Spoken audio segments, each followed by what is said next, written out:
Salut à tous les copains, heureux de vous retrouver pour ce nouveau numéro de l'OM au café.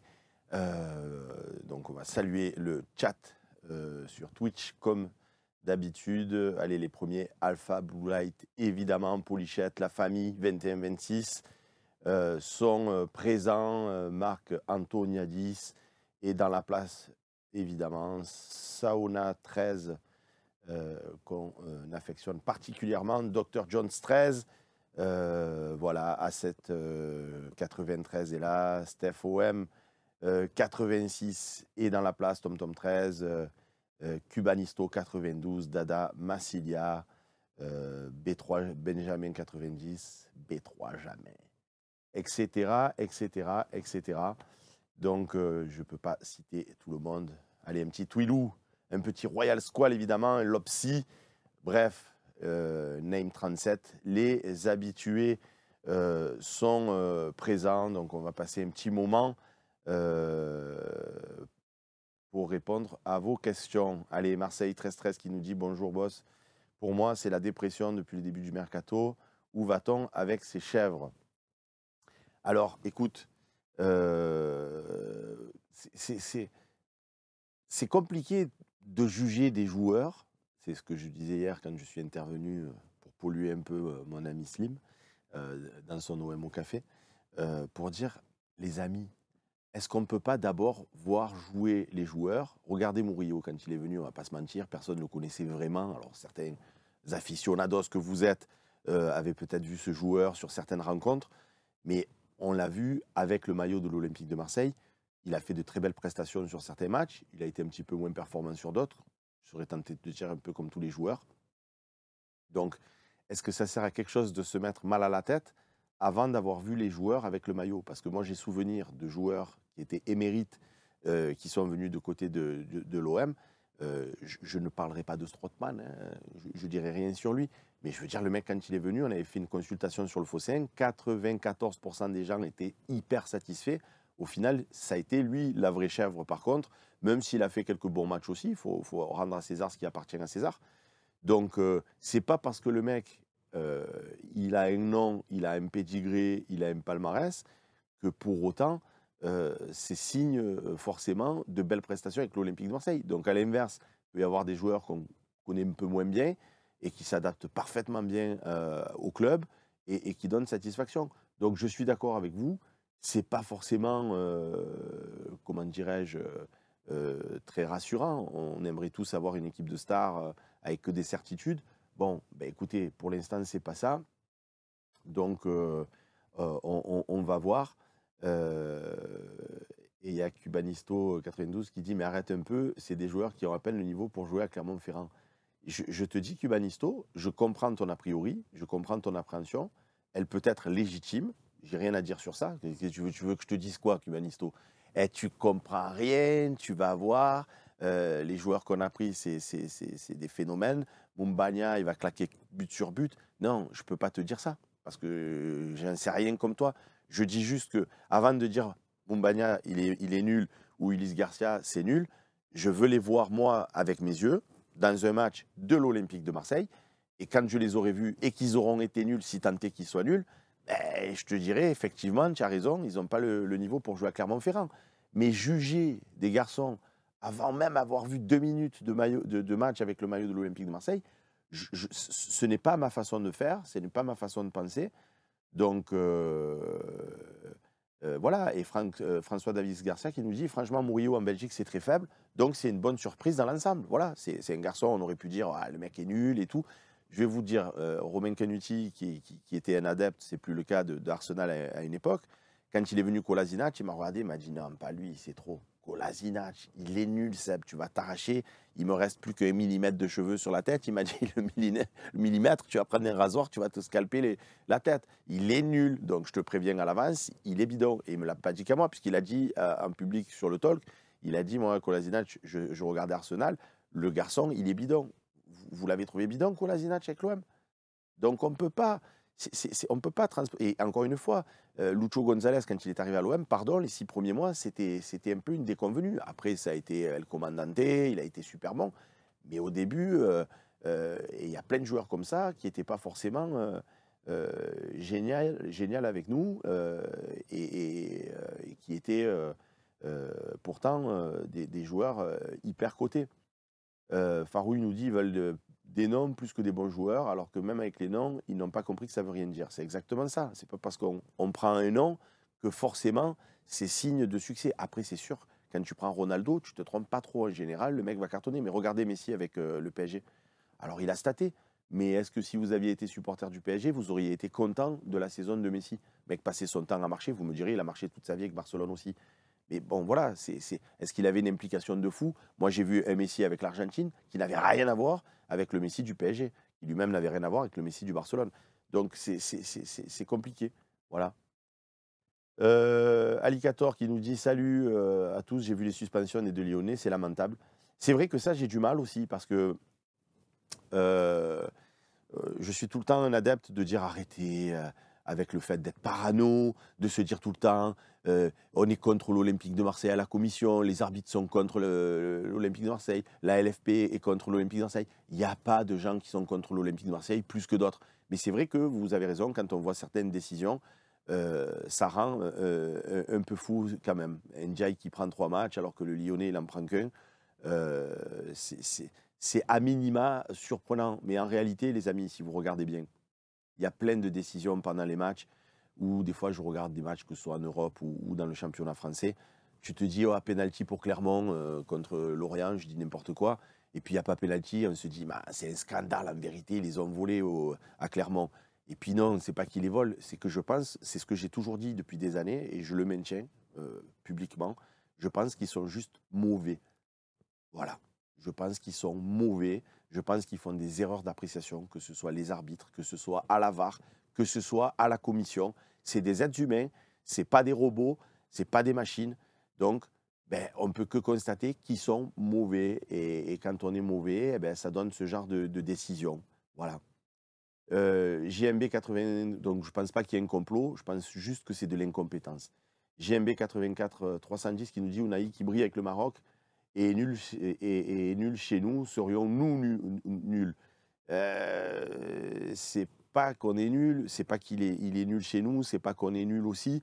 Il a expliqué, il a donné une interview, vous l'avez certainement lu, où il explique qu'il a perdu son meilleur ami et que ça lui a donné mal à la tête, ce qu'on peut parfaitement comprendre. Et ça aussi, je le répète depuis des années, les joueurs de foot sont avant tout des humains. Donc, si la veille d'un match important, tu te disputes avec ta femme à mort et qu'elle te dit tu m'as gonflé, je te quitte, le lendemain, quand tu rentres sur la pelouse, il faut être d'une force mentale exceptionnelle pour arriver sur le terrain, donner le meilleur de toi-même, alors que tu as des problèmes. J'ai lu une interview, vous le savez, c'est pas nouveau, de Djokovic aussi, qui disait l'année dernière, avant le tournoi de Monaco, il s'était fait éliminer de manière lamentable. Et il a dit, ouais, mais j'avais des soucis extrasportifs qui ont fait que j'avais vraiment pas la tête au tennis à ce moment-là. Les gars, c'est Djokovic. Le mec, c'est le GOAT. Il a tout gagné, c'est un monstre sacré. Ben, il te dit, j'ai perdu à Monaco parce que j'avais des problèmes extrasportifs. Pourquoi? Parce que lui aussi, tout fort qu'il est, tout exceptionnel qu'il est, c'est pas un robot, c'est un être humain. Il a un cœur, il a des émotions. Donc, si sa femme lui a dit, je vais te quitter, alors je te dis ça, je vous dis ça, il n'a pas dit que c'était le sujet. Je ne sais pas ce que c'était ses problèmes extrasportifs. Malheureusement, je ne le connais pas. Ça me ferait bien plaisir de tchatcher avec lui, mais pour l'instant, ce n'est pas le cas. Donc, mais pour vous dire, voilà, il avait des problèmes extrasportifs. Donc, Ounahi qui a perdu son meilleur ami, ben ouais, il avait peut-être la tête dans le sac. Là, il est allé jouer avec son pays. C'est un autre contexte. Peut-être qu'il est beaucoup plus mis en confiance. Peut-être qu'il est plus valorisé. Ça change aussi. Ça ne vous l'a jamais fait, vous les copains? Vous venez de vous prendre la tête avec votre meuf ou vous venez vous disputer au boulot ou quoi, ben vous partez en vacances, vous changez d'air, vous aérez les neurones et ça va mieux parce que ça vous décontextualise. Donc Ounahi, peut-être qu'à l'Olympique de Marseille, dans ce contexte précis où il sait qu'il est chargé par les supporters à juste titre, il a reconnu, il a dit je suis pas bon, je ne vais pas m'inventer une vie. Ben ça allait pas. Le type, il part dans son pays, il change d'air, il trouve d'autres coéquipiers. ben voilà, il retrouve un bol d'air frais. Peut-être que ça lui a permis de retrouver un certain niveau. Peut-être que ça sera bien pour l'OM parce que soit on va pouvoir le vendre à un bon prix, soit il va pouvoir retrouver un niveau décent qu'il peut avoir en sélection et ça serait tout bénef pour nous. Donc voilà, je ne pardonne personne, j'explique juste que voilà, c'est les gens, c'est compliqué. Je vais vous faire une confidence. Je vous explique tout le temps, je vous parle tout le temps de la dynamique, d'accord, quand on fait un sport, quand on pratique un sport, quel qu'il soit, en loisir, en compétition, il y a des phénomènes, et même dans le boulot, de partout en fait, hein, il y a des histoires de dynamique. Moi, en ce moment, je me suis remis aux échecs. Quand j'étais jeune, je jouais, j'ai fait les championnats de France, etc. Donc, j'étais plutôt pas mauvais. Et puis, j'ai arrêté pendant 15-20 ans de jouer parce que bon, voilà, je passais à autre chose dans ma vie. Il y avait le Fossin à s'occuper, donc ça m'a mobilisé tout mon temps. Et là, mon fiston que j'embrasse, Evan, qui a 15 ans, il me dit, je me suis mis aux échecs et tout, si tu veux, on se fait des parties. Donc je lui dis, ah ouais, ben, si tu veux. Donc on s'est mis à jouer. Donc je me suis retrouvé une passion pour ce jeu. Et donc en ce moment, je joue beaucoup sur chess.com pour ne pas faire de la publicité.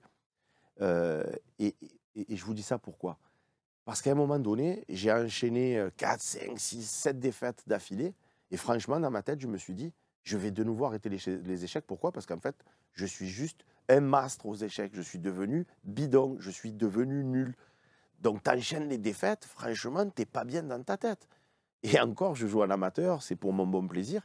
Mais franchement, c'était, guillemets, dégoûtant et ça te mine le moral. Tu te dis, oh, j'enchaîne les parties, je fais que perdre. En fait, je suis nul. Et tu te dis dans ta tête, je suis nul. Et après, au moment de bouger les pièces sur l'échiquier, j'étais là à me dire, c'est ça qu'il faut faire, c'est ça qu'il faut faire. Donc j'ai réétudié, je me suis réentraîné, j'ai passé des heures de nouveau à étudier, etc. Et puis j'ai de nouveau enchaîné des victoires. Et je suis rentré dans une dynamique où je cassais des bouches. Et d'un coup, je bougeais les pièces, j'étais là, j'étais tranquillette, je cassais la tête à tout le monde. Et du coup, hop, ça m'a mis dans une espèce de super confiance. Et maintenant, quand je joue, je suis hyper serein, je suis hyper confiant parce que j'ai repris. Mais pour se sortir d'une passe où tu fais que perdre et où tu as la tête dans le seau, waouh, il faut avoir un tempérament et une force de caractère que tout le monde n'a pas. C'est pour ça que je dis à chaque fois, les dirigeants de l'Olympique de Marseille, ils doivent prendre des joueurs qui ont un caractère en acier trempé. Parce qu'au-delà des qualités intrinsèques des joueurs, il faut avoir un mental costaud pour se remettre de désillusions. Vous voyez ce que je veux dire? Et ça, c'est vachement important. Donc peut-être, après, Unai, il n'a pas perdu quelques matchs aux échecs, ou il n'a pas perdu, il n'a pas fait juste quelques prestations négatives au foot. Il a perdu son meilleur ami. Je veux dire, c'est vraiment dramatique. Donc quand on vit ça, c'est sûr que le foot à côté, c'est son travail, c'est notre passion, mais c'est du foot, quoi. Vous voyez ce que je veux dire? Par rapport au décès de notre cher, faut relativiser. Alpha Blue Light qui nous dit Seb, mon Seb, est-ce qu'on n'est pas en droit aussi de se poser des questions? On passe quand même de Sanchez à Mumbagna, à titre d'exemple. Mais c'est pas moi, Alpha Blue Light, qui vais te dire je préfère pas Sanchez à Mumbagna. Il faudrait être un petit peu, comment dire, inintelligent pour rester poli et courtois pour dire que on préfère Mumbagna à Alexis Sanchez. Mais maintenant que c'est fait, qu'est-ce qu'on fait? On prend une corde, moi j'habite à La Ciotat, si vous voulez, on va tous au Cap Canaille, on monte sur la falaise, on se tient par les mains et on se jette. Voilà, et comme ça on n'en parle plus et puis on est tous morts. Non mais vous voyez ce que je veux dire? À un moment donné, il faut bien faire dans le factuel. Donc l'état économique et sportif de l'Olympique de Marseille est ce qu'il est. Est-ce qu'on peut dire qu'on n'est pas content? Oui, bien sûr, vous avez le droit de dire que vous n'êtes pas content. Et est-ce que je peux dire que je ne suis pas content? Oui, je peux dire que je ne suis pas content avec vous. Je dis juste, avant de dire que je ne suis pas content, je veux voir les joueurs jouer. C'est tout. Ma réserve, elle est là. Ma nuance, elle est là. Je veux voir les mecs jouer. Et une fois que j'aurai vu qu'ils sont nuls, je dirais franchement, on nous a pris pour des saucisses. Les mecs sont nuls. Mais si Mumbagna, les premiers matchs, il fait un doublé, il nous fait gagner des matchs, et grâce à lui, on reprend une belle dynamique et on se retrouve sur le podium à la fin de l'année, Sébastien Volpe, avant de voir jouer Mumbagna, au prétexte qu'il ne s'appelle pas Alexis Sanchez, il aura dit « Non, mais on nous prend pour des jambons, on a pris Mumbagna, alors qu'on avait Alexis Sanchez, vraiment la direction nous prend pour des cons. » Mais si le mec surperforme avec nous, je veux dire, je vais passer pour quoi? À part un sombre idiot. Donc je ne veux pas passer pour un sombre idiot. Donc je dis juste, Mombagna, connaît pas, connaît vite fait comme tout le monde. Hein, voilà, j'ai dû voir un match de lui dans sa vie avec sa sélection, et puis c'est tout. Je veux le voir avec le maillot de l'OM, comme nous le disait Favouille, ou je ne sais plus quel copain. Quand tu vois Murillo, non, c'était pas Favouille, c'était un autre copain. Quand tu vois Murillo avec sa sélection en Belgique, il est pas génial. Et avec l'OM, je trouve qu'il fait des prestations, des fois des très belles prestations, les fois où il a marqué tout ça, et des fois c'est un peu moins bon. Mais voilà. Donc,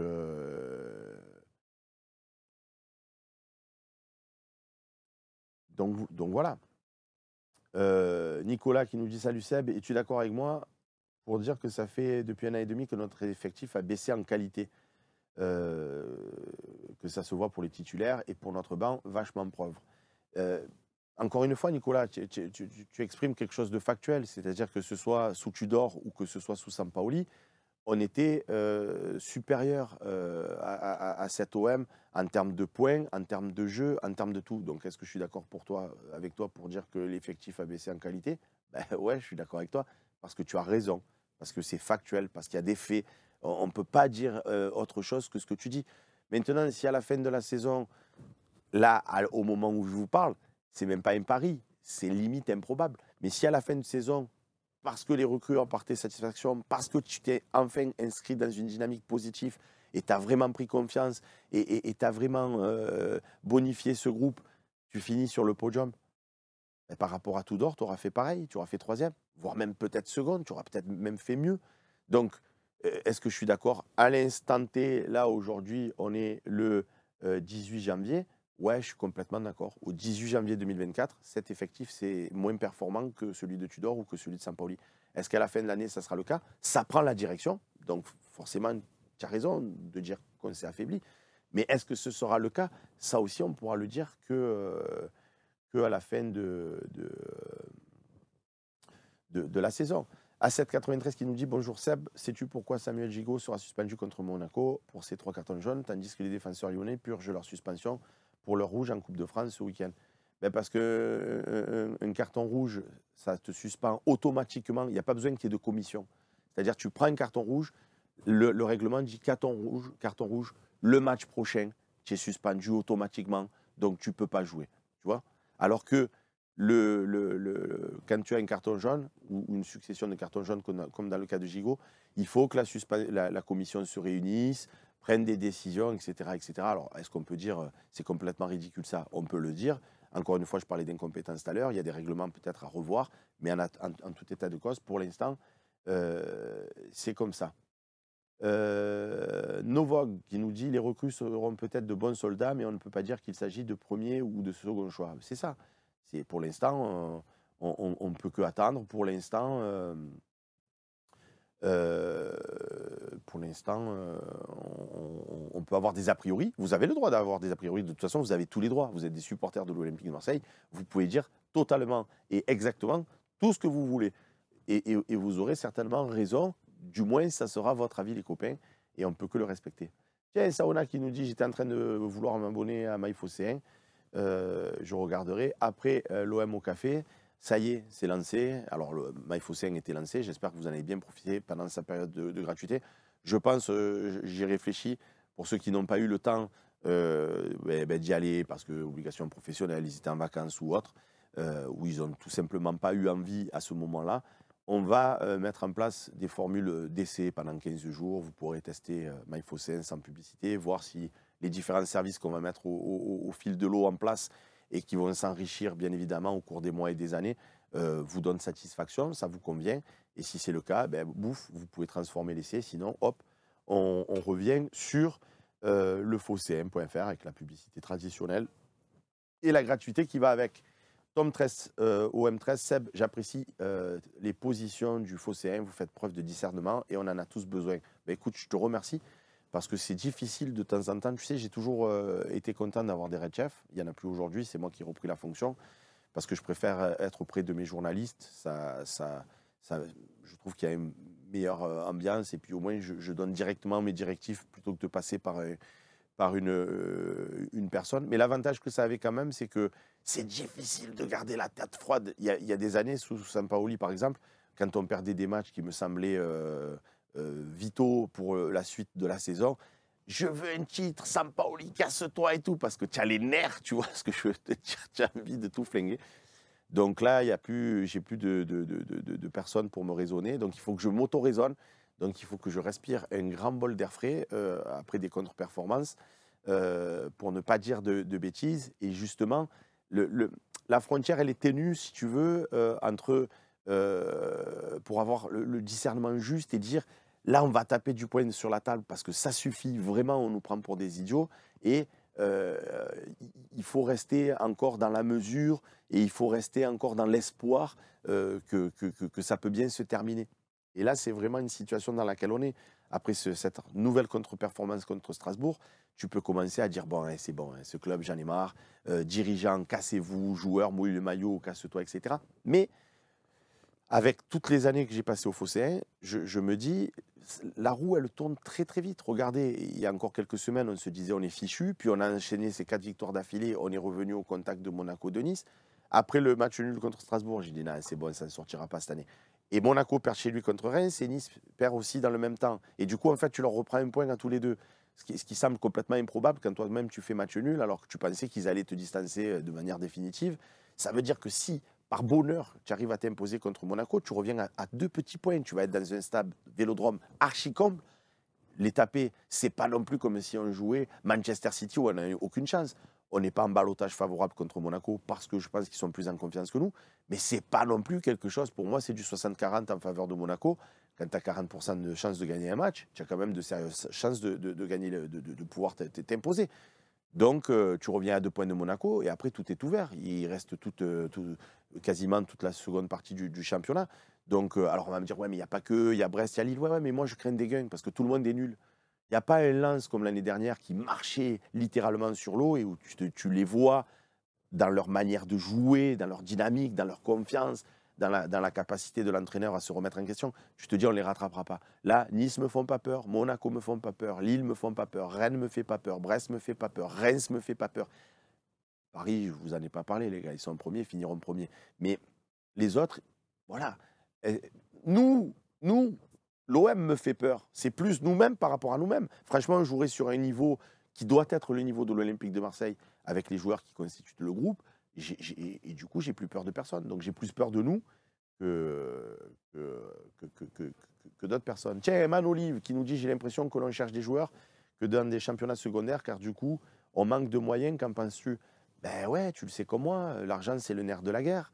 Donc, soit tu as un actionnaire comme au Paris Saint-Germain qui s'appelle le Qatar, qui est un État et qui te permet de dire oh, vous savez que ces États-là, le Qatar, hein, pour citer que, ou l'Arabie Saoudite, puisqu'il y a le serpent de mer de l'Arabie Saoudite concernant l'OM, c'est des personnes, ils peuvent s'acheter qui ils veulent, quand ils veulent, sur toute la planète. Les mecs, ils veulent dire allez, Tom Cruise, tu viens à Dubaï pour nous faire. Pour passer une soirée parce que c'est l'anniversaire de ma fille. Combien tu veux? 100 millions. Allez, il faut un chèque de 100 millions. Tom Cruise, il débarque à Dubaï pour l'anniversaire de la fille de l'émir, etc. C'est une autre planète, c'est une autre dimension. Vous avez vu le championnat saoudien? Les mecs qui font venir des joueurs, ils leur filent 400 millions à l'année. 400 millions, mais quand tu réfléchis, c'est le budget de l'OM. Les mecs, ils les mettent sur un joueur pour qu'ils viennent au championnat d'Arabie Saoudite. Quand tu te dis, s'ils investissent 400 millions, c'est qu'ils ont combien derrière eux? Parce que même s'ils te disent, ils ont 2 milliards, par exemple, 2 milliards, 400 millions face à 2 milliards, c'est un cinquième. Donc tu te dis, les mecs, ils vont investir un cinquième de leur... Donc si ce n'est pas un cinquième, même s'ils ont 20 milliards, tu te dis, c'est un cinquantième. Mais un cinquantième, après, il ne te reste plus que 49. Tu vois ce que je veux dire? Non, les mecs, c'est des puits sans fond. C'est illimité. Je ne sais même pas combien représente la fortune qu'ils ont pour mettre des 400 millions sur des joueurs. Et genre, je m'en fous en plus. Ça n'a aucune espèce d'importance. C'est un truc, on ne se rend pas compte. Donc oui, nous, on n'est pas dans cette catégorie-là. Malheureusement, on a des moyens limités. Donc on fait avec les moyens du bord. Mais je pense que Nice, ils sont à la même enseigne que nous. Monaco, plus ou moins, même s'ils ont plus de moyens, mais grosso modo pareil. Rennes, Lille et consorts. Donc en fait, on se bat dans la même catégorie que les clubs adverses de la Ligue 1, hormis Paris, qui finit du coup chaque année champion, à quelques exceptions près. Et au niveau de l'équité sportive, je ne trouve pas ça génial. Moi, j'aimerais bien plus qu'il y ait ce soit, mais ça, il faudrait qu'on bouleverse l'UEFA et qu'en Europe, il y ait des salary cap comme ça peut être le cas en NBA, où les clubs ne peuvent pas dépasser un certain niveau de budget annuel, parce que comme ça permet à tout le monde de ne pas creuser trop d'écart.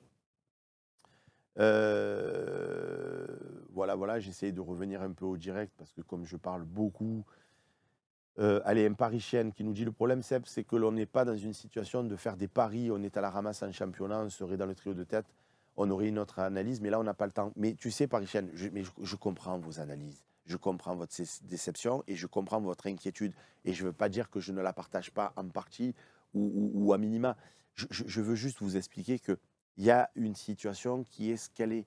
Donc, les dirigeants, ils font avec les moyens du bord. Vous ne pensez pas que Longoria, en tant que président de l'OM, il ne préférerait pas que McCourt il lui dise: tu as 200 millions pour le mercato d'hiver, renforce le club, je veux qu'on finisse sur le podium. Mais tout le monde voudrait ça. Tout le monde préfère travailler avec des moyens plutôt que de travailler au coup par coup, en faisant des économies de bout de chandelle. Donc, mais ce n'est pas le cas de l'Olympique de Marseille. Donc, les gars font avec leurs convictions, parce qu'ils ont des convictions. Je suis certain qu'ils se disent: Moumbagna, ça peut être un vrai renfort pour l'OM. Le mec est puissant, il va vite, il est grand, il est costaud. Ça peut se marier avec Aubameyang, ça peut apporter un impact physique. Je suis convaincu. Oh, les mecs, ils ne prennent pas Moumbagna en disant: de toute façon, il est nul. Allez, prenons-lui à la place d'un autre. Non, je pense vraiment qu'ils bossent, qu'ils sont sérieux. Mais après, ça peut ne pas marcher. Mais ça, c'est le foot. Donc, et pour revenir à ce que tu disais, Paris-Chaîne, c'est pas parce que on aurait pris des joueurs confirmés. Oh, Jean-Pierre Papin, quand il est arrivé à l'OM, c'était j'en peux plus. Chris Waddle, il a mis 6 mois avant de faire de bonnes performances. Lucho Gonzalez, pareil. J'en ai une multitude d'exemples de joueurs confirmés qui sont arrivés à l'Olympique de Marseille. On se disait: ouais, Gignac. On a pris Gignac, c'était le meilleur buteur pour le TFC. Il est arrivé à l'OM, il ne mettait pas un pied devant l'autre. C'était pendant 2 saisons, ça a été catastrophique. La 3e saison, il a fait une saison magnifique. Après, il est parti au Tigres, il a continué sur ce registre, il a été très bon au Tigres. C'était Gignac.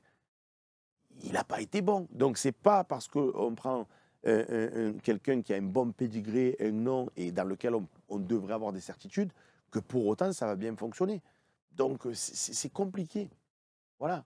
Yaya 81 qui nous dit: l'OM est tellement spécial que des joueurs bons peuvent se planter et des mauvais joueurs peuvent réussir. Le mental joue beaucoup. Encore une fois, je vous ai dit, j'ai eu la chance de discuter avec Robert Pires. Je lui disais: Peter, tu étais super bon avec Metz, tu étais super bon avec Arsenal, et à l'OM, tu as été correct. Il n'a pas été nul, mais il n'a pas été super bon comme à Metz ou à Arsenal. Il m'a dit: mais au Vélodrome, tu ne te rends pas compte, Seb. Il y a une espèce de pression de malade, mais même à l'entraînement. Il m'a dit: j'étais à l'entraînement, il y a un mec qui me dit: oh Robert, oh, tu n'as pas intérêt de te louper, hein, sinon on sera là pour te le rappeler. Et il me dit: tu te rends compte, je suis à l'entraînement, je viens d'arriver. Il m'a dit: j'avais pas encore fait un match officiel. Il y a déjà des supporters pour me dire: Robert, tu n'as pas intérêt à te louper. Il m'a dit: je n'ai pas connu ça à Metz, je n'ai pas connu ça à Arsenal. Je n'avais pas cette pression des gens qui te disent: tu n'as pas intérêt de te louper. Parce que si tu te loupes, ça veut dire quoi? Oh, ça veut dire que le cœur, il fait pou, pou, pou, pou, pou, pou. Alors, il y a des gens que ça transcende. Moi, dans les sports que j'ai pu pratiquer, chaque fois que tu me mets sous pression, je deviens 2, 3 fois plus bon. Plus bon. Meilleur. Parce que la pression, ça me galvanise. Je me dis: ah ouais, il y a de l'enjeu, il y a de la pression, il y a de l'adrénaline. Il faut absolument gagner. D'un coup, ça me donne encore plus de force, encore plus d'aile, encore plus de conviction. Il y a des gens, ça les éteint. J'ai vu j'avais des copains à moi, on jouait au ping, au tennis de table. À l'entraînement, c'était des démons. Dès qu'on arrivait en compétition, ils perdaient leurs moyens. Ils devenaient nuls, mais nuls d'une force. Et c'était, même si c'était dans des niveaux nationaux, etc., c'est pas la pression du stade Vélodrome. Donc, c'est encore une fois une histoire de mentalité. C'est pour ça que j'aimerais que les recruteurs de l'Olympique de Marseille, ils prennent des joueurs qui ont un caractère comme ça. Les mecs, ils sont forts mentalement. Ils traversent cette pression. Ils se bonifient avec cette pression. Et là, on aura une équipe cohérente. Et pas des joueurs que la pression, ça inhibe, ça fait peur, ça met sous les noirs. Voilà. Alpha Blue Light qui me dit: je suis d'accord sur le fait qu'il faut attendre de les voir sur le terrain, mais on peut quand même s'interroger, même si les noms qu'on a aujourd'hui ne font pas franchement le taf. Ben c'est ça, c'est exactement ce que je te dis, Alpha Blue Light. On est d'accord tous les deux. D'abord, regardons jouer Moumbagna ou Ulysse Garcia, et quand ils auront fait des matchs bidons, on sera, et je serai le premier pour dire: oh Moumbagna, les gars, vous me disiez que vous étiez inquiet, je vous disais: attendez, on va le voir. Vous avez vu le match bidon qu'il a fait, le mec est nul. Mais parce qu'on l'aura vu. Donc je pourrais dire ça. Ça sera légitime de dire ça. Mais là, à l'instant T, je ne peux pas dire ça. Parce que si le match plante un doublé, je vous dirai quoi? Eh, les gars, je vous avais dit que Moumbagna il était nul, il a mis un doublé. Et s'il enchaîne les buts et s'il enchaîne les passes D, je vais avoir l'air d'un sombre idiot. Et ça sera légitime que je sois un sombre idiot. Donc on ne peut pas, je ne peux pas. Voilà. Allez, j'essaie de remonter. Franchement, Tom 13, je ne sais pas. Ces joueurs que l'on ne connaît pas, est-ce que c'est la patte Benassia? Je ne sais pas. Je ne vais pas m'inventer une vie, je ne vais pas te dire oui, c'est Benassia qui les a fait venir et tout. Forcément qu'il a participé, forcément qu'il a donné son avis, forcément qu'il a dû dire oui à Longoria, ou que c'est même lui qui les a proposés. Mais je ne peux pas te dire si c'est ses joueurs à lui ou pas à l'instant T. Après, on peut se renseigner, bien évidemment, mais là, à l'instant T, je ne peux pas te dire. Ladgar qui me dit « Salut Seb, désolé, mais tu es naïf ». Mais ce n'est pas une histoire d'être naïf. C'est une histoire d'être raisonnable. C'est pas pareil. Être naïf, c'est être un béni oui-oui, c'est dire « Oh, vous allez voir, on va tout gagner, on est heureux, tout va bien, les joueurs sont bons, Mbagna, j'ai un bon feeling, vous allez voir ». Ça, c'est être naïf. C'est croire en quelque chose qui n'est pas la réalité. Je reviens encore, excusez-moi, je suis lourd avec ça, mais parce que pour moi, c'est un fait marquant. Mon avis sur le match contre la Nationale 3 de Thionville n'est pas le même que le vôtre. Mais vous avez le droit de penser ce que vous voulez. Mais tu n'as pas le droit de penser que je suis naïf. Moi, je pense que c'était un match de reprise, que l'Olympique de Marseille n'est pas dans une dynamique de confiance, un peu la peur au ventre quand elle joue. Donc quand j'ai vu ce match qui a été pour moi maîtrisé, au moins sur le plan défensif, qu'on s'est imposé 1-0, ben, au vu de l'état des troupes, j'ai dit ça va, ça me rassure, déjà on s'est qualifié, je ne pensais pas aller à Rennes non plus le coup d'après, donc je ne suis pas naïf. Évidemment que j'aurais préféré comme vous qu'on gagne 4-5-0, 6, 7, au bout d'un match hyper maîtrisé, mais qui ne voudrait pas ça? Oh, je ne suis pas une pintade, les amis, j'ai des yeux pour voir, un cerveau pour analyser. Je ne suis pas une demeurée. Je préfère gagner 5-6-0 contre Thionville que 1-0 d'un score étriqué. Mais c'est mieux 1-0, un score étriqué dans un match maîtrisé que de se faire éliminer par Annecy l'année d'avant. C'est mieux que d'avoir une honte incommensurable de s'être dit on s'est fait éliminer par une N3. Donc on a fait le taf. Voilà. Et moi je pensais, mais vous voyez, la vie, elle est quand même, et un match de foot, l'analyse, c'est quand même curieux parce que tu commences le match contre Strasbourg après ce match face à Thionville. Dès les 10 premières minutes, on marque le but de Gigot. Et j'aurais pu appeler la troisième mi-temps et leur dire, ou appeler le direct en leur disant alors les gars, parce que j'étais chez moi, j'étais malade, dire alors les gars, c'est qui était inquiet et faire le ronflant. Et je me suis dit ferme ta bouche, attends le score final, attends de voir surtout la physionomie de la rencontre, voir si on va rester bien en place et costaud comme on l'était dans les 10 premières minutes face à Strasbourg. Et puis on s'est éteint. Et je me suis dit, tu sais quoi, t'as bien fait de fermer ta bouche parce que tu aurais appelé pour faire le ronflant en disant alors il y en a qui étaient inquiets après Thionville. Mais d'un autre côté, si Verretou il marque et qu'on est 2-0, ben, j'aurais dit, vous voyez, vous étiez inquiets, ben, on a gagné 2-0 Strasbourg, on a repris 2 points face à Nice, on a repris 2 points même 3 points face à Nice et Monaco qui ont perdu. Donc on aurait été pas à, comme là, 5 points de Monaco, mais à 3 points. Et je vous aurais dit, on les tape, on revient à égalité de Monaco. Donc vous êtes inquiets de quoi? Mais ce n'est pas ce qui s'est passé. On s'est délité. Il n'y a pas eu la suite. Donc, tout ça pour dire, je ne suis pas naïf. Je vous explique juste que c'est compliqué d'analyser les choses parce que c'est multifactoriel. Il y a de l'humain, il y a de la performance, il y a un facteur chance.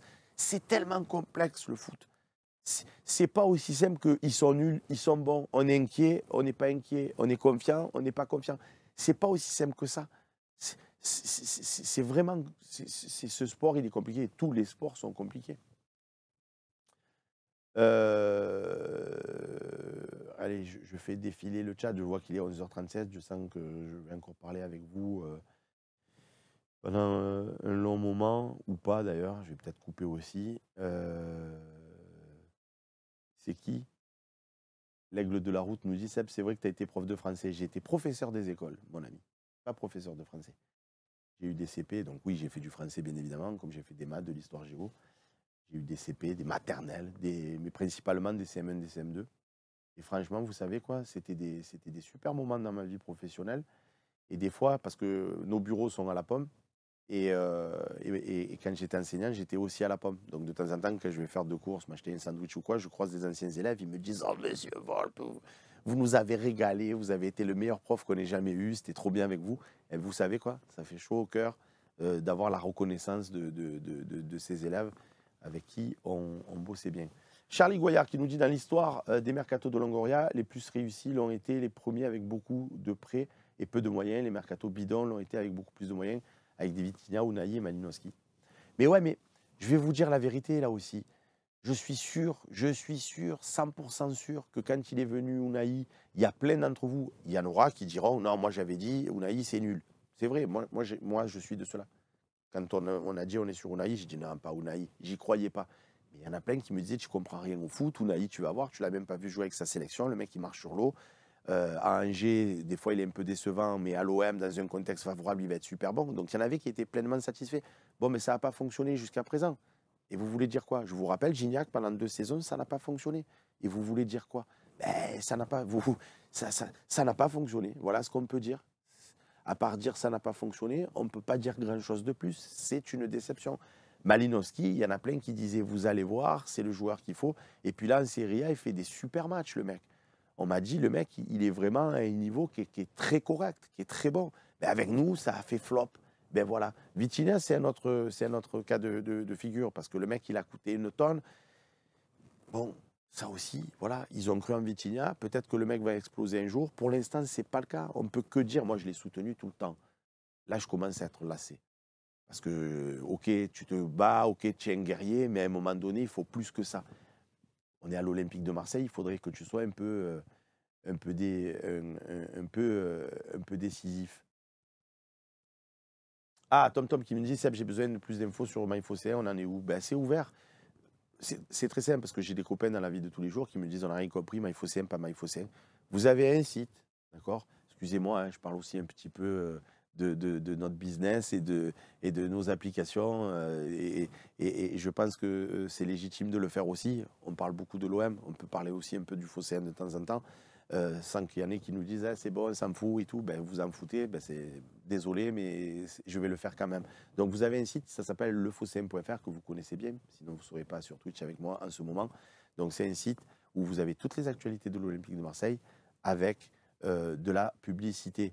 Vous avez un autre site qui s'appelle myfocm.fr, vous y allez. Si vous avez déjà un compte sur le Phocéen, évidemment, il est exploitable sur MyFocéen. Vous vous connectez et vous verrez, vous pouvez vous abonner. Les formules, c'est 4,90, on les a fait ensemble. J'ai consulté beaucoup de copains sur Twitch, beaucoup de copains sur les forums. J'ai passé des copains à des amis de la vie de tous les jours. Le mois, c'est 4,90. Si on prend un an, c'est 3,90. Et si vous envoyez vos primes via Twitch et que vous prenez l'année, c'est 3,90 et on vous rembourse 1 euro par mois jusqu'à la fin de votre abonnement. C'est-à-dire que si chaque mois, vous envoyez votre Twitch, eh bien, on vous remboursera 12 euros à la fin de l'année. Donc, l'abonnement sera revenu à 2,90 euros par mois. Je ne sais pas faire à moins de 2,90 euros par mois. Voilà. Donc, c'est soit 3,90 si vous ne voulez pas envoyer de Prime, soit 2,90 si vous envoyez vos Prime. À la question: ah ouais, mais j'ai envoyé que 10 Prime, j'en ai pas envoyé 12 parce qu'il y a un mois, j'étais en vacances, j'ai oublié de le faire, etc. Ben, on remboursera 10 euros. Peut-être que je ferai des fois des gestes commerciaux, je rembourserai 12 quand même, on verra. On verra à la fin de l'année. Mais sur le principe, c'est 1 euro par prime envoyé sur l'année, ce qui vous ramène l'abonnement de 3,90 à 2,90. Donc vous allez sur MyFocéen, vous vous inscrivez, vous prenez votre abonnement et vous avez plus de publicité. On a mis en place un salon de discussion où vous verrez, vous pouvez discuter directement avec moi toute la journée, avec Max, avec Romain Canuti, avec Romain Herring, avec Slim, avec Loïc Lachaud, avec Jade. Donc voilà les intervenants pour l'instant. Ça va peut-être là aussi s'enrichir avec le temps. Il y aura peut-être d'autres intervenants avec qui vous pourrez converser à bâton rompu sur leurs canaux à eux. Il y aura du contenu exclusif aussi. On fera des émissions pour vous, pour MyFocéen. Là, ça se lance, donc on attend qu'il y ait un peu de monde qui se soit inscrit, qui se soit abonné. Et une fois qu'on aura des abonnés, on se fera peut-être des OM au goûter, on se fera peut-être des night sessions avec certains journalistes pour MyFocéen, pour répondre à des questions, pour passer encore un moment à parler de l'Olympique de Marseille. Il y aura peut-être des interviews exclusives. Bref, on va enrichir le catalogue. l'esprit étant quand même de laisser aux copains qui n'ont pas les moyens financiers de s'abonner à MyFocéen et de soutenir notre média parce que c'est vraiment un soutien. On ne va pas se mentir. Je ne vais pas vous dire c'est pour plus avoir de pub, c'est pour nous soutenir. Je veux dire, plus vous serez nombreux. Et vous savez quoi? J'ai souvent vu, je vous l'ai déjà dit, mais j'ai souvent vu la publicité sur Wikipédia. Oui, vous pouvez vous soutenir Wikipédia et tout. En vérité, on va sur Wikipédia, on se dit, ouais, bon, on s'en fout, les autres, ils le feront. Moi, ce n'est pas nécessaire. Ben, détrompez-vous. Chaque inscrit, ça nous donne de la force, ça soutient le média et ça nous permet de traverser les années. Après, vous ne voulez pas vous abonner, je ne vous obligerai pas. Un, j'en ai pas le pouvoir. Deux, j'en ai pas la volonté. Chacun est libre, chacun il fait ce qu'il veut dans la vie. Mais sachez qu'en vous abonnant à MyFocéen, vous êtes un rouage essentiel de la vie du média et ça me permet en tant que responsable du média de payer les salaires des journalistes, de payer les déplacements pour aller faire les interviews, de payer les plateaux télé pour faire ce genre d'émission. Donc c'est une vraie force, c'est pas anecdotique, je le fais pas de toute façon, le Phocéen c'est bon, ça vit bien et tout, bien sûr, mais ça nous donne vraiment de la force et c'est vraiment très important. Non, JPEG 972, je ne te donnerai pas mon profil sur Chess parce que j'ai pas envie qu'on commence à venir me dire vas-y, je te défie et tout. Quand je serai passé au Hello que je veux passer, je donnerai mon profil et je ferai des tête-à-tête avec les copains. Mais là, pour l'instant, je me tais. Mais si tu me parles des échecs, c'est que c'est à 1 heure de l'émission. Donc, c'est que, ouais, ouais, ok, putain, je suis en retard. D'une guerre, allez, hop, j'ai fait un direct. Du coup, je n'ai absolument rien lu de ce que vous avez écrit parce que moi, j'essaye de prendre au fil de l'eau les questions. Et du coup, comme vous continuez d'écrire, j'avais 1 milliard de retard. Nico Helmut qui nous dit, malgré notre niveau, on reste l'équipe à battre pour les autres équipes. Mais ça, c'est un truc de fou. Tu as complètement raison. C'est un truc de dingue. C'est que l'aura de l'Olympique de Marseille, le palmarès de l'Olympique de Marseille, la réputation, la ferveur de l'Olympique de Marseille fait que les autres, même quand il y a un club, une équipe moyenne, comme on peut l'avoir cette année, pas forcément par les joueurs qui la composent, mais par le niveau général, mais les autres, ils reçoivent l'OM, ils se disent, on reçoit l'OM comme s'ils jouaient encore Papin ou Adel, Bokchik, Voleur, l'équipe championne de 93 d'Europe. Je veux dire, les mecs, ils nous voient toujours comme si on était le loup blanc, l'équipe à abattre et tout. Je ne sais même pas s'ils ne préfèrent pas nous taper à nous qu'au PSG, quoi. C'est juste hallucinant. Et en même temps, ça fait plaisir de voir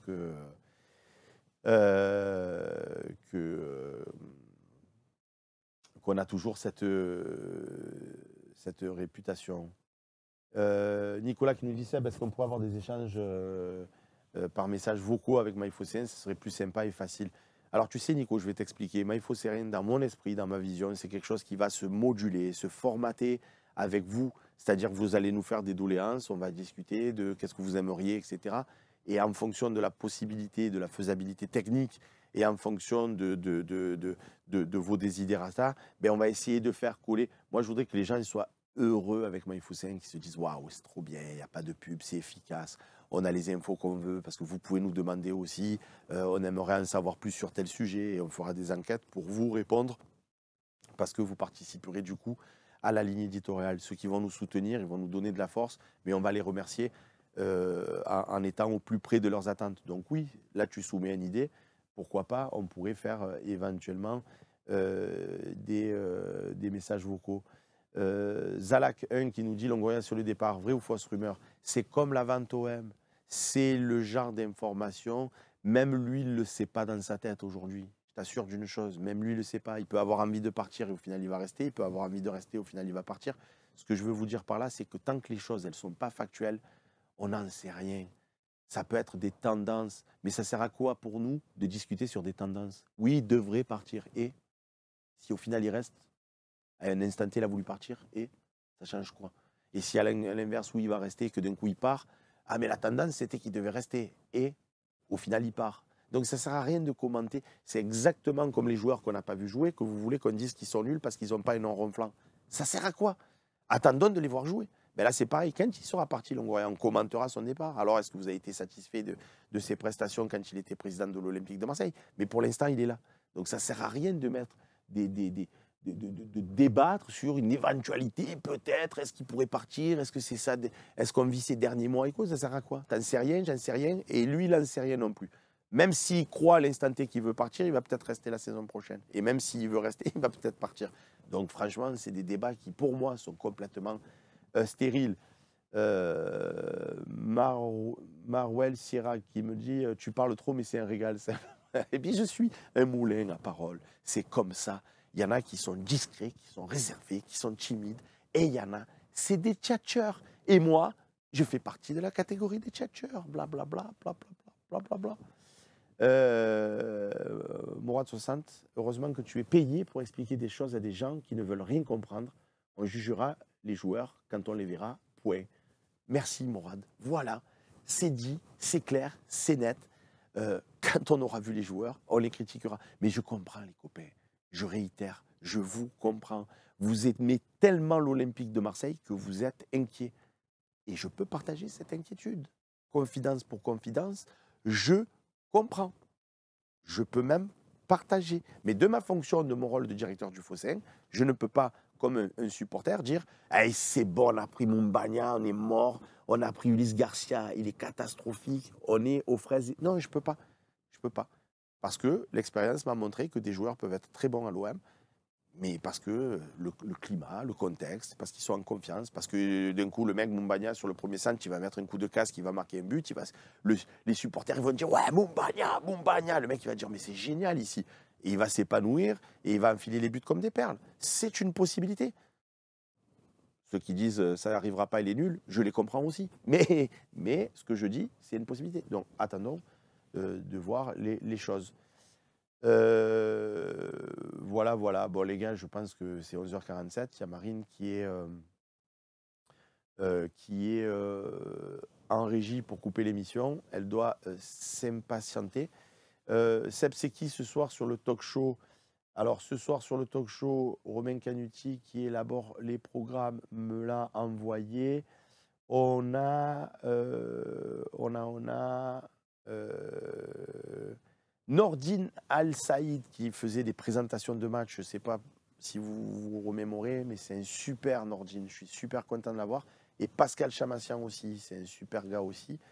Il y a Romain Canuti et il y a votre serviteur à la présentation. J'avais vu aussi un message auquel je voulais répondre. De toute façon, je ne vais pas vous mentir, je fais ce que je veux parce que je suis chez moi et que vous êtes chez vous.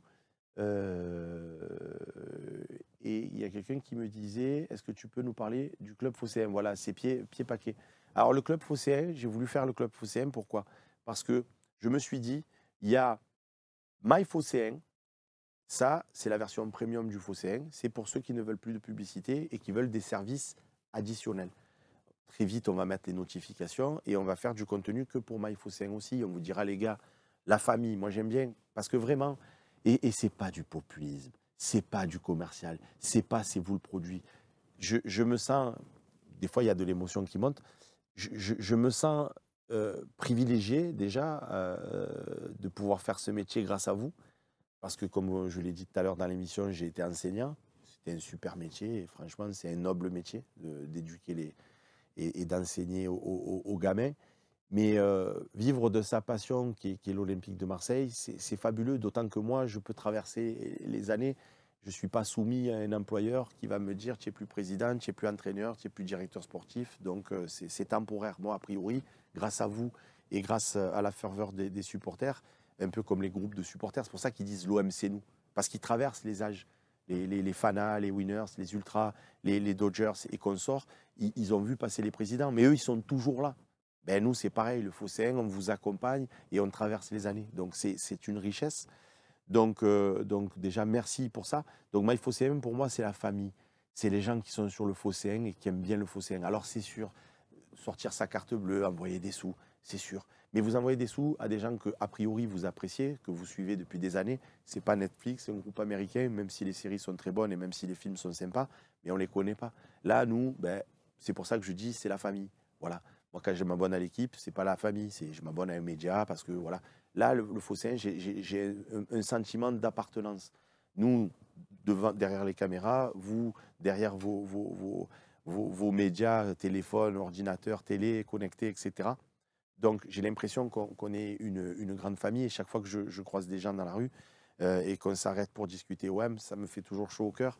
Les gens sont toujours un peu surpris. Genre, vous voulez quoi? Que j'ai la grosse tête, que je vous dise oui, salut, et que je vous snob? Mais vous êtes le sang. Vous rigolez ou quoi? C'est la famille. Donc, ça, c'est My Phocéen. Le club phocéen, c'est pour ceux qui veulent encore plus nous aider, encore plus nous soutenir. Et ça va être un club fermé. Ne me demandez pas 100 personnes, 200 personnes, 500 personnes, 1000 personnes. Pour l'instant, je n'ai pas encore de jauge dans ma tête. Mais ces personnes-là, j'aimerais organiser par la suite des rendez-vous physiques avec eux. C'est-à-dire qu'on se fasse louer un local, faire venir des anciens Olympiens, les faire venir eux, bien évidemment, et se passer des soirées où on peut être tous ensemble, vivre des matchs. Regarder par exemple un match au ciné, vous voyez, au ciné, on peut tenir à 500 personnes. Ben, ceux qui feront partie du club phocéen, je peux organiser une soirée privée dans un cinéma pour voir un gros match. Par exemple, si on fait un quart de finale de Coupe d'Europe, eh ben, tous ceux qui seront du club phocéen, bam, je leur envoie un mail, je vous attends au ciné à tel endroit et on se regarde le match tous ensemble dans une soirée privée. Donc ça ne sera pas communiqué au grand public, ça sera vraiment pour les membres du club phocéen. Voilà, donc c'est vraiment avec ces gens-là de faire du lien. S'il y en a du club phocéen qui veulent venir assister à des talks, alors participer, ça dépend de la nature des gens. Si c'est pour avoir quelqu'un qui est tout gêné, qui est tout timoré sur un plateau, c'est pas le mettre à son avantage. Mais venir assister à l'émission, être avec nous avant l'antenne, avant la prise d'antenne, après avec la prise d'antenne, aller se faire des restos, passer un bon moment. Voilà, c'est faire du lien. C'est pour les gens qui veulent encore plus participer à la richesse de notre média. Pourquoi pas les inviter à voir des matchs avec nous aussi en loge. Ça sera avec grand plaisir parce que ça sera évidemment des personnes qui vont encore plus participer au soutien. Voilà, donc ça c'est le My Phocéen, c'est la famille et Club Phocéen, c'est vraiment les gens qu'on va certainement rencontrer physiquement. Voilà, s'ils le veulent bien évidemment. Le mec qui est au Canada et qui veut faire partie du Club Phocéen et qui n'a pas la possibilité de venir, il aura d'autres services. Mais par exemple, les messages vocaux dont vous parliez tout à l'heure, ouais, ça peut être l'occasion de discuter avec des copains du club phocéen parce que ça va être limité. Si maintenant il y a des milliers de personnes et qu'il faut que je passe ma journée au téléphone à parler avec tout le monde, c'est même pas que je veux pas. Parce que franchement, ça serait un kiff, moi, de passer mes journées à discuter avec tout un chacun au téléphone. Vraiment, j'adore ça. Après, c'est juste la faisabilité. Une journée, c'est 24 heures. Une conversation, c'est un quart d'heure. Et avec moi, c'est 1 heure. Donc, bon, voilà, je ne peux pas me faire 1000 des conversations.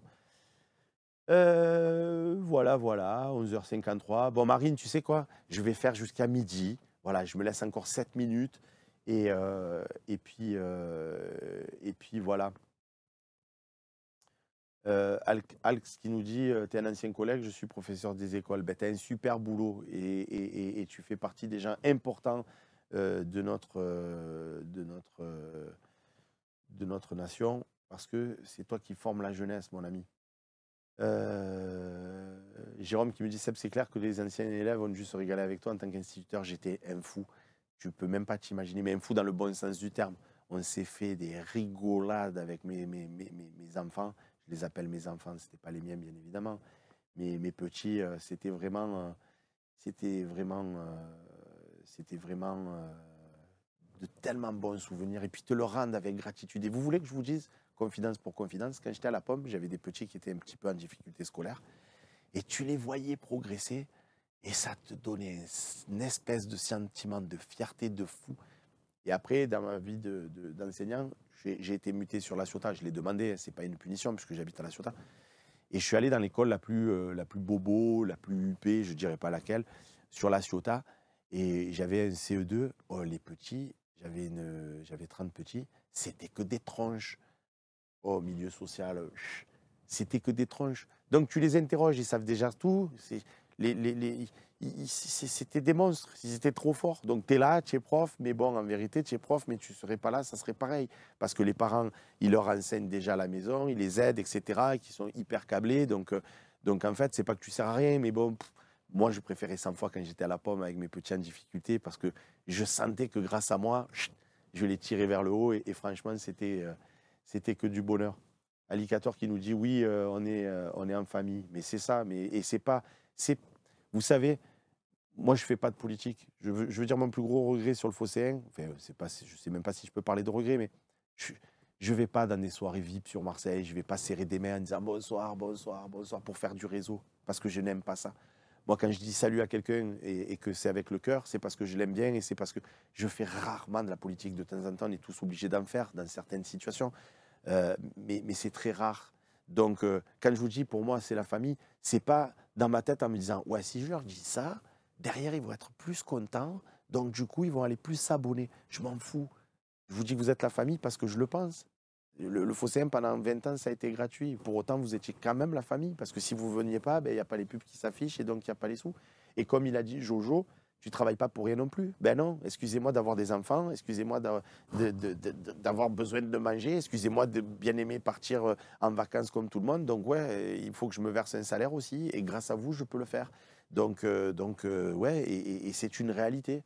Et je vous ai déjà dit, si je pouvais gagner au loto être millionnaire et arrêter de me payer, et que le Phocéen, ça soit gratuit pour tout le monde, parce que j'ai gagné 200 millions à l'euro million, eh bien, franchement, vous savez quoi, demain, je gagne 200 millions à l'euro million.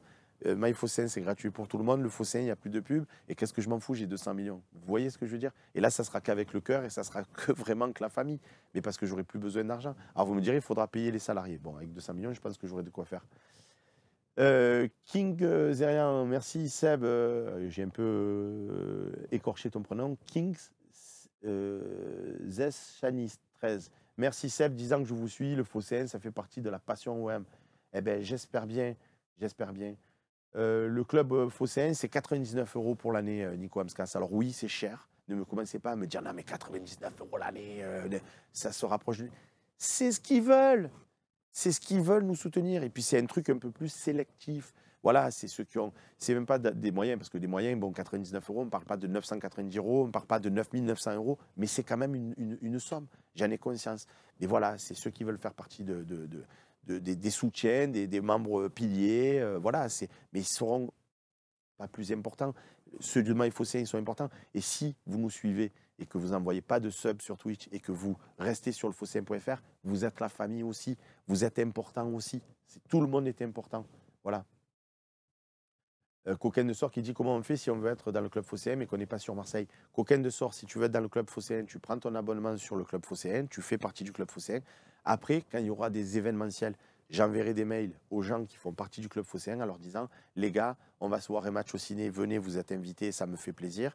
Je leur dirai venez, on va voir un match, venez, on fait ci, venez, on fait là. Si tu n'es pas sur place et que tu ne peux pas venir, ben, tu auras d'autres avantages. On se fera peut-être un call au téléphone.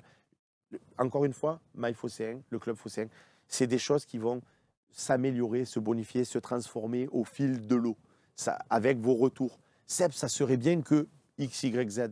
Eh bien, ça serait bien qu'on arrive à avoir des maillots dédicacés. Ah ben, vous voulez des maillots dédicacés? Je verrai si, en s'organisant avec l'OM, je pourrais avoir des maillots dédicacés pour les gens du club Phocéen. Ou pas. Peut-être que l'OM va me dire non, non, il n'y a pas de maillot dédicacé, passe ton chemin. Peut-être qu'ils vont me dire bien sûr, avec plaisir. Je ne sais pas.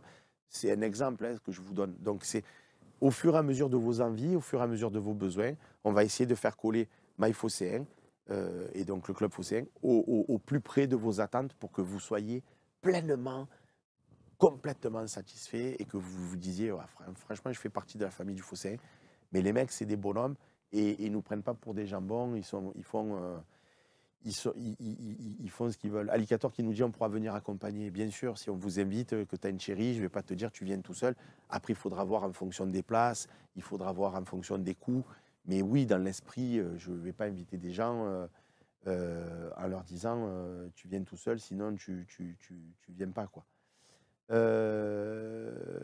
Voilà, bon les amis, j'avais dit midi, c'est midi.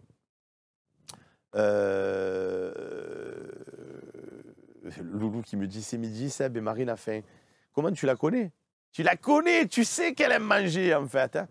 Bon, les copains, ça m'a fait plaisir de passer cette heure avec vous.